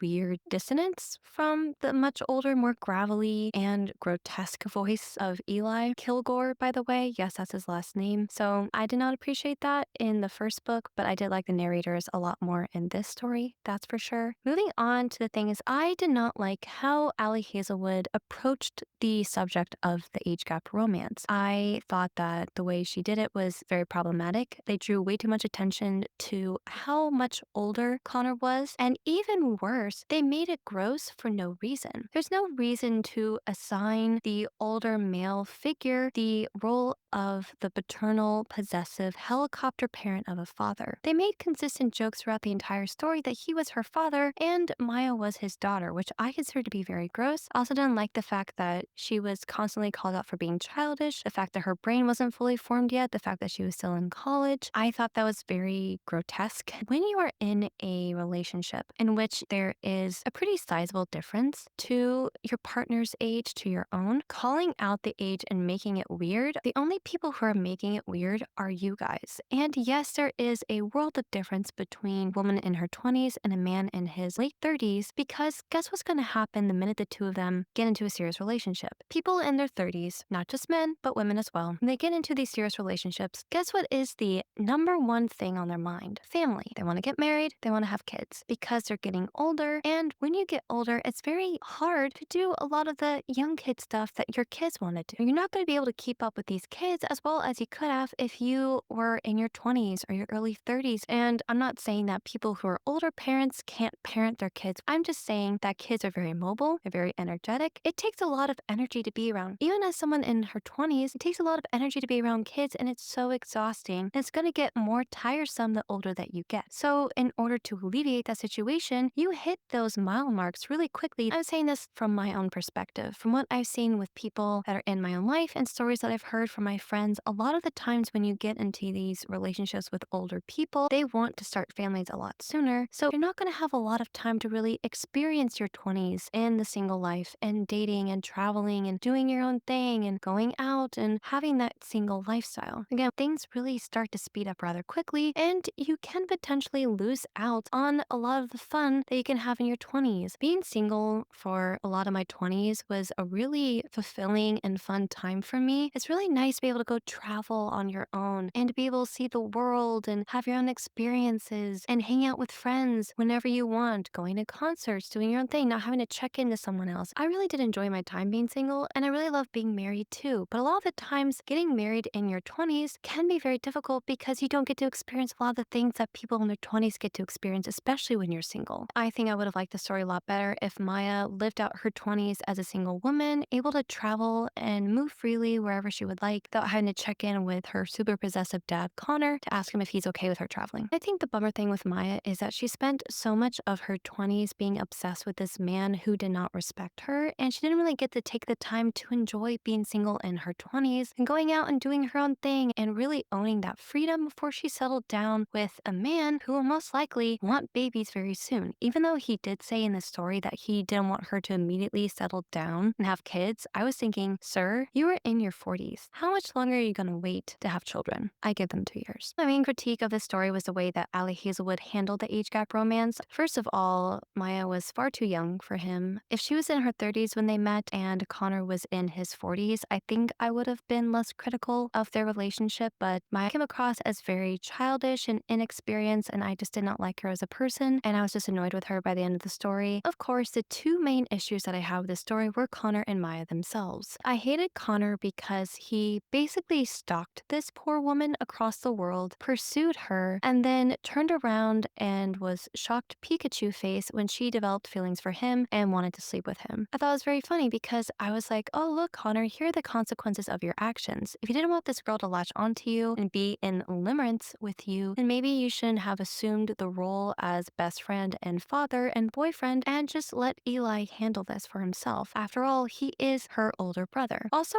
Eli was way too comfortable with these two getting together. I was honestly shocked with how he treated their relationship. He wasn't upset at Connor at all. He wasn't angry with him at all. I just thought he treated the situation with way too much leniency and grace, and he didn't question it at all. And he just seemed to be way too on board with the two of them getting together. And that was probably the most confusing thing to me. Not to mention the fact that this man routinely called his future wife a child throughout this entire story. Always made a joke about the fact that people think he's her father, and even suggested that she should be sitting at the kids' table during the wedding rehearsal. And yet she still was sexually attracted to this man. For whatever reason, I have no idea. And even worse was our heroine, Maya, who constantly forced herself upon this man in a very predatory way and coerced him into doing many things he did not want to initially do, and basically begged him on her hands and knees to be in a relationship with her, a relationship that he did not want in the first place. Now, of course, Connor is a grown man. No one can really force him to do anything out of his own volition. However, it's very clear that this man was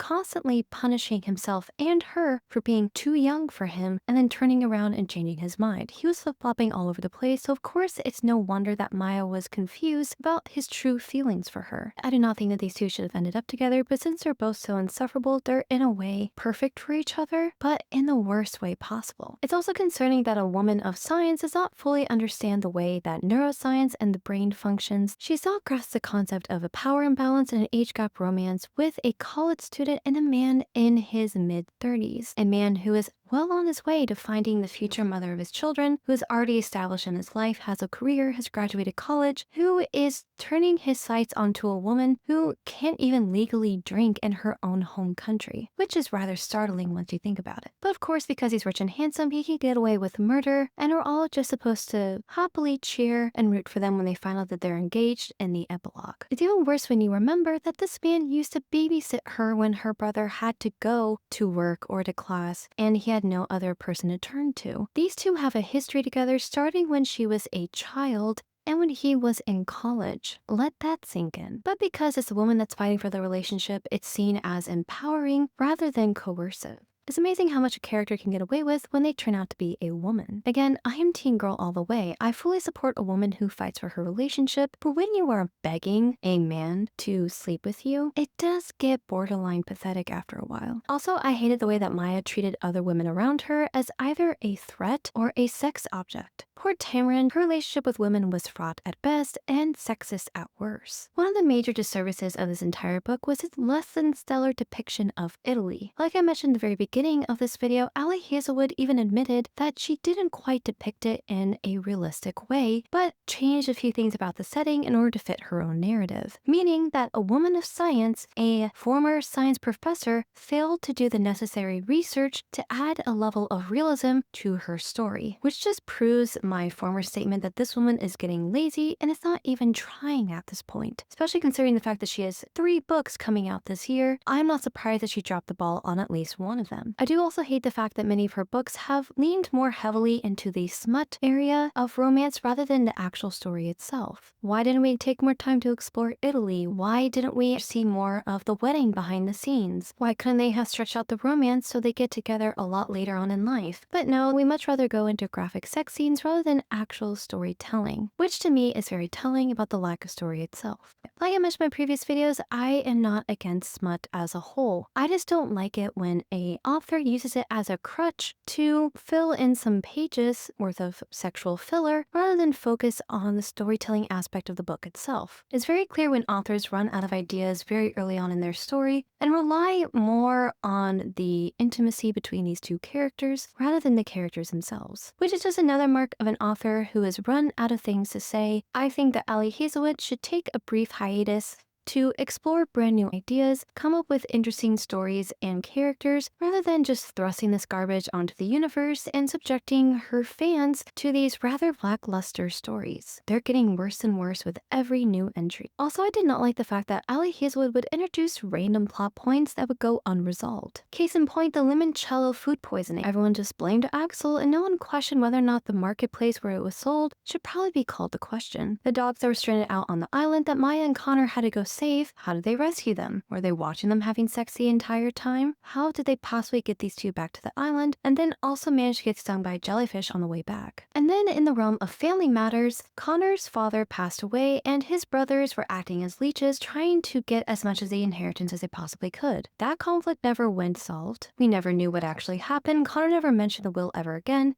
until it was later brought up that Tamarind was involved in a lawsuit in which her brothers were for some reason suing her for her shares at the Harkness company. How is Tamarind involved with this? We never find out. Was it ever resolved? We don't know. It's just brushed under the rug in placement of the lackluster romance that no one was really rooting for in the first place. We are also told these brothers were evil, but we were never really shown how evil they could possibly be. I guess if you're trying to write someone out of a company, that means that you're evil, or maybe just businessmen. I just feel like these characters were plucked right out of the Succession storyline, used as this archetype of evil, rich businessmen, nepo babies who just want their cake and to eat it too. Also, I hated the fact that Paul was just basically used as his potential love interest for Maya, even though we knew that she would never be interested in him. She never took the bait, and this love triangle was practically non-existent. I also found her pseudo-friendship with Rosie, Georgia, and Alfie to be incredibly out of left field. We never really got to know what happened to these people after she moved out from that apartment. We're just led to believe that the relationship never really worked out, and it was all for nothing. I also do not like the very outdated colloquialisms that Ali Hazelwood and many other contemporary romance authors use in their books that properly date their stories. Technology and the language surrounding it is constantly changing all the time, and a few years down the line, we won't even have the same terms we have today. Many fans will be confused later on, or even have to look up certain references because they just don't know what the author is talking about, or even worse, the jokes won't land, and the fans will find it unfunny. I personally find many of these terms outdated already, and these were things that we were talking about later on last year. That's incredibly fast. It's incredible how slang like this can just go bad so quickly, so authors really need to be careful, at least in my opinion, on how much they want to rely on